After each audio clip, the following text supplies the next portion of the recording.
So I saw Amazon Prime's Malik starring Fahad Fasil, directed by Mahesh Narayan. And was the movie good?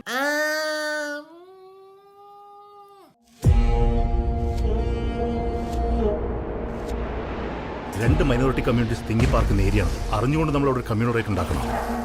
Okay, the best thing which I can say that it's a good movie which slowly transforms into a very confusing average movie. But I'm seeing very extreme opinions about this movie. Like some people are saying that this movie is glorifying a Muslim gangster and it should go to Pakistan. And these people are idiots. On the other hand, we have people who are saying that Malayalam cinema will forever be known as before and after Malik. It's nice that they like the movie so much. It's good for them. But I'm not going to get into the politics. I'm just going to focus on the movie. So if you are interested in the politics of the movie, you can just Google 2009 Bhima Palli police shooting and figure it out yourself. So while everyone is saying that this movie is a Fahad Fasil movie, I would say that this movie belongs to the director, writer and editor Mahesh Narayan. Yeah, he was involved in literally all parts of production. Now for those of you who don't know who Mahesh Narayan is, he's the guy who directed See You Soon and Take Off. Also people who like See You Soon, you should check out the movie Searching, which might be the inspiration for the movie, I'm not really sure. But I really like Mahesh Narayan because I think this guy is a certified cinephile. Why do I think so? IMDb says that Malik is an action biography drama, but it's easier to describe it as a gangster flick. Now, of course, the Malayalam film industry has been obsessed with gangster pics ever since Big B walked on screen in super slow motion for 17 hours. Yo, Big B, yo, Big B. But I call this movie a gangster flick mainly because it has like a couple of scenes which I think is inspired from Godfather. Like there's this scene where Fahad Fasil is pursuing his rival, and while that guy is walking on the streets talking to people etc., Fahad Fasil is following him by jumping from rooftop to rooftop, and that reminded me of the scene from Godfather Part 2. There's also this other scene where Fahad Fasil is at a religious gathering, the reason for which I'm not mentioning because I'll spoil the movie. So he's at the religious gathering and it intercuts with his men going and murdering like his rivals, kind of trying to not spoil things.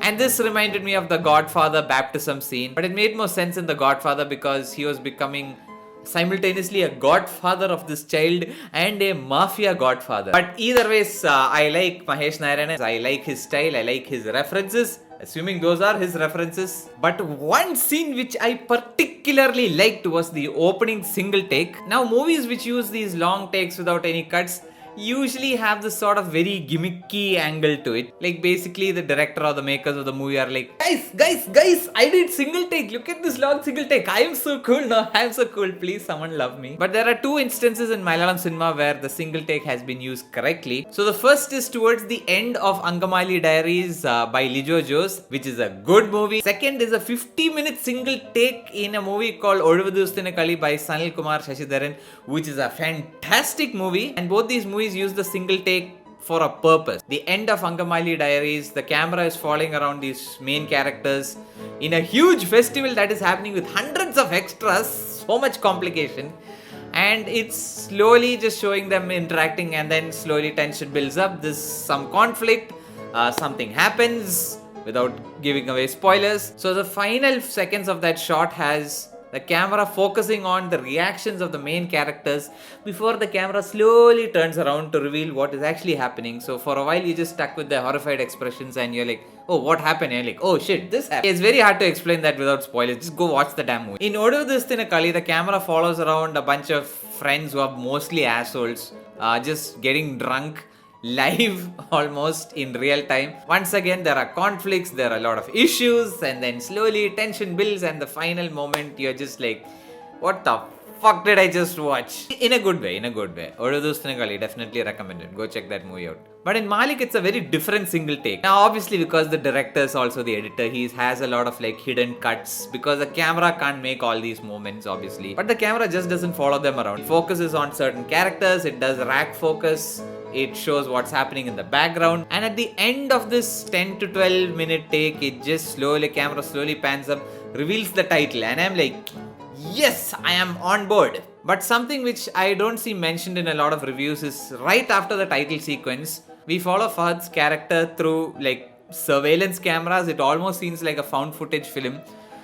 In the background, you have the police talking over the radios, so it has this ominous surveillance feel to it. And it also contrasts like what happened earlier. Like earlier, you get to see a shot where Fahad's character's in the foreground, he's like big and menacing, and in the background, you have some other asshole who's just kind of like, oh, he's small compared to Fahad. But now, due to the surveillance footage and the high angle from which it's shot, Fahad looks like just another person. He looks small and he doesn't look as intimidating. So I liked what it's trying to convey through camera alone, which is why I think the first 15 minutes of this movie is great. Then the movie becomes good, and towards the end the movie becomes... But something that does remain consistent throughout the movie is the acting. Now, here is an unpopular opinion, and probably Fahad Fasil fans will throw a petrol bomb at me. But I don't think Fahad Fasil's acting is as good as Nimisha Sajain's. Okay, obviously not throughout the movie, like Fahad Fasil is the main character, he gets more screen time. But when they show these people as, older versions of themselves, I'm not really convinced with how Fahad Fasil looks. Like, he basically transforms from young Fahad Fasil to serious Fahad Fasil with powder in his hair. I don't know, maybe he puts more weight on him, like, give him some wrinkles, something. But that did not matter. What was important is like how they physically acted. And in that aspect, I think Nimisha Sajain does a better job as an older person, because you see her body language and her mannerisms and like how she's always kind of like angry at everything. See, obviously I'm not saying that Fahad Fasil is a bad actor. Don't stop typing that comment. Fahad Fasil is a very physical actor if you think about it. Okay, so if you look at Fahad Fasil running, you see how much effort and body language goes into just him running. And also Fahad Fasil is not consistently a good actor. Like, he needs a really good director to push him in the right direction. If you don't believe me, go check out Haram, which is a movie I saw in theatre and I regret every day of it. But overall, I would say that both their performances are good, along with all the accompanying actors. I would not say anyone's acting is bad. But the movie takes place in Trivandrum, and the Trivandrum dialect is something which the rest of us Malayalis like to imitate, but usually get wrong. I was working in Trivandrum for almost a year. I had a Trivandrum roommate way before that, and the Tirundoran dialect, it permeates through every characteristic of their essence. Like, even when my roommate was brushing, I could hear the bloody Tirundoran dialect. But the reason I mention is that some people, like auto drivers, have a very prominent Tirundoram dialect, while some of the main actors lose their Tirundoram dialect when they're trying to be very expressive or when they're shouting. Particularly Vinay Ford. Not that I have anything against Vinay Ford though, because this movie has all the heavy hitters like Dileesh Pothan, who once again for some reason insists on playing a very creepy or shady character. I don't know, I guess that's his fetish, like, creepy characters on screen. Brilliant director of screen. But credit should also go to the set decorators, because in case you did not know, the entire location of Ramadapalli was a set created for this movie. It's not just the location, it's like these tiny details. Like, for example, the earliest shot which they have of the 1960s or something of that area, you see a water tank in the background, and as they progress through the ages, you see how the water tank is becoming more like grimy and dirty. And during all this time, it has a lot of these tiny details like, era appropriate clothing, the ridiculous hairstyle of 1980s, the ridiculous hairstyles of the 1980s, the license plates of the cars, and even tiny things like what's kept on people's desks and stuff. But yeah, more than me, there's this YouTube channel called Duo Media, which I've put in the description. They've gone into the tinier details of what's happening on the set. But there are only two sets which I was not really convinced by. One is like an area where apparently trash has been dumped, which did not look like trash in all the shots. Sometimes it just looked like dried leaves, but I get why they went for that, because at some point some character gets thrown into this trash, so you can't just have random bottles. And also there's this other set which was kind of like a cabaret bar. This set looked a bit fake, but it's fine. It's there for like 2 scenes and it's like just people dancing. But you might be wondering why I'm giving so much praise, but I still think that this movie is and for that I'll have to get into spoilers. So I recommend you go watch that movie and then come back and watch this video. Don't worry, I'll wait. Oh, you're back. Hi. Now, in case you missed that out, I mentioned that there are people from a Muslim community and a Christian community. And Fahad Fasil's character falls in love with a Christian girl. Because if it was a Hindu community, then people would have started saying that this is propagating love jihad. Smart move by the makers. But yeah, eventually these two communities have some sort of friction and there's some communal tension, mostly caused by the politicians, because that's what politicians do in Indian movies. Either power hungry or they're rapists, usually both. So all of this is fine, but the movie decides to do something a bit extra, which felt very unnecessary. Like, one of the central events in this movie is the 2009 tsunami, and during that time you see a bunch of people who are fleeing the tsunami coming to like better land. And that's when like a truckload of these people who are fishermen, they drive over to the local mosque, and the people in the mosque, they close the gate and they're like, oh no, we won't let these people here because we are evil people. And then Fahd Fasil character heroically goes in there and like, open that gate because I am Fahd Fasil, I am hero. I understand they want to show that, oh, he's such a good guy, but this kind of nonsense usually does not happen in Kerala. Just look at Kerala's history during the flood. Also, when Fahd Fasil's character commits a major crime, his escape strategy is to go and hide on the Lakshadweep Islands, a place which is currently in political turmoil, where people are saying there is high crime rate. So why you do this? Why you do this to Lakshadweep? No, I understand why you do this. You can do that nice beauty shot of the blue ocean and all. The main problem with this movie is that there is one character called Freddy. He is Vinay Fort's character's son. 2/3 of this movie is set in jail after Fahd Fasil's character is arrested. And the police and other people who are in power are trying to get Freddy to go, I guess, assassinate Fahd Fasil's character. And most of the movie is different characters coming and telling this Freddy the backstory of Fahd Fasil's character to show that, hey, you should murder him. And then some people are like, no, you should not murder him.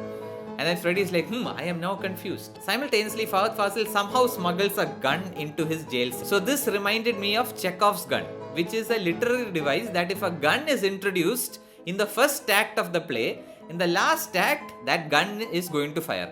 So initially I was like, this is brilliant. While Fahd Fasil's actual gun is a Chekhov's gun, Freddy is also Chekhov's gun. There is so much focus on whether he should or should not murder Fahd Fasil.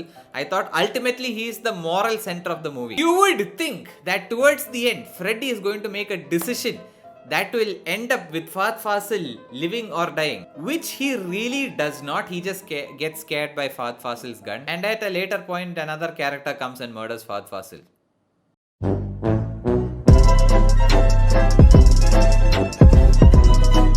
Now I understand that this character is tied into the story, and this person had a genuine motive for murdering Fahd Fasil's character, and even the reveal for that is pretty good. But overall it felt like a okay, I guess. Like, it's fine for going in this direction. At one point, Fahd Fasil tries to get this character's father killed.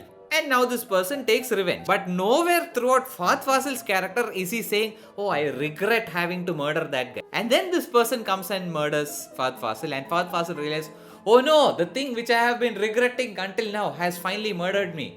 What poetic justice. You are doing so many things so well, movie. Why in the last moment did you do this? Also, something which I found very weird in how the movie ended. Like I said, Freddy is the Chekhov's gun. He did not murder Fahd Fasil, and the gun which Fahd Fasil had did not fire. And later on, when he goes to a rally where Dilish Pothan's character is giving a speech, I thought this is when Freddy is just going to go up there and shoot him in the face, thereby fulfilling Chekhov's gun, both Freddy and the gun. But the movie ends with him throwing a stone at his head and him being carried off while Nimisha Sajan is somewhere in the vicinity looking on. I do not know if they played it safe for the movie's ending because they did not want to criticize politicians who were involved in this earlier scenario. Movie starts out strong, keeps going pretty steady. It has all these interesting shots, good set design, decent acting, and then it ends in a satisfying but manner. Overall, will I recommend this film? Absolutely. Go check out Malik. Go check out anything by Mahesh Narayanan. I think he's a good filmmaker. I think he has a good future ahead of him. Now, whom do I recommend this movie for? If you are a fan of Fahd Fasil, check it out. If you are not a fan of Fahd Fasil, fuck you, but still check it out. If you like Malayalam movies, check it out. If you don't like Malayalam movies, why do you live? And definitely, if you like movies and the art of filmmaking, all of that, definitely check it out. You'll see all these tiny details.